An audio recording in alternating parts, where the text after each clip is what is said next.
আমি শুধু এইটি জানতে চাইবো যে জাসির চৌধুরী, আপনি কি আমাকে একটু বলবেন যে 1 জুলাই থেকে নিয়মতান্ত্রিকভাবে এই আন্দোলন তারা করছে, ঠিক কবে থেকে জামাত বিএনপি এই কোটা আন্দোলনকারীদের মধ্যে নিয়মতান্ত্রিক ভাবে এই আন্দোলন কখনো নিয়মতান্ত্রিক ভাবে হয়নি।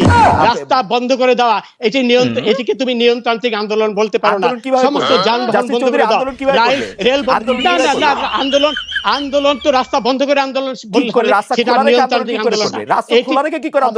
অবশ্যই রাস্তা খোলা রাখাটাই তো অশান্তির সৃষ্টি করা, এবং সমস্ত যানবাহন সমস্ত মানুষের চলাচল সব বন্ধ করে দিয়েছিল। এইটিকে কোনো অবস্থায় নিয়মতান্ত্রিক আন্দোলন বলা যায় না।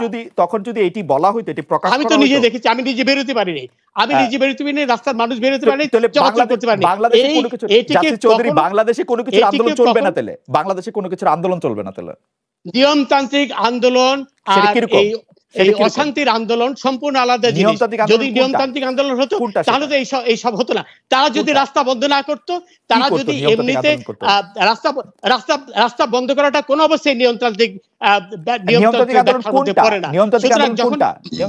নিয়মতান্ত্রিক আন্দোলন হলো দাবি উচ্চারণ করা, এবং সেটি শান্তিপূর্ণ ভাবে, রাস্তা বন্ধ করে নয়, রেল বন্ধ করা, এগুলাকে কোনো অবস্থায় নিয়মতান্ত্রিক বলা যায় না।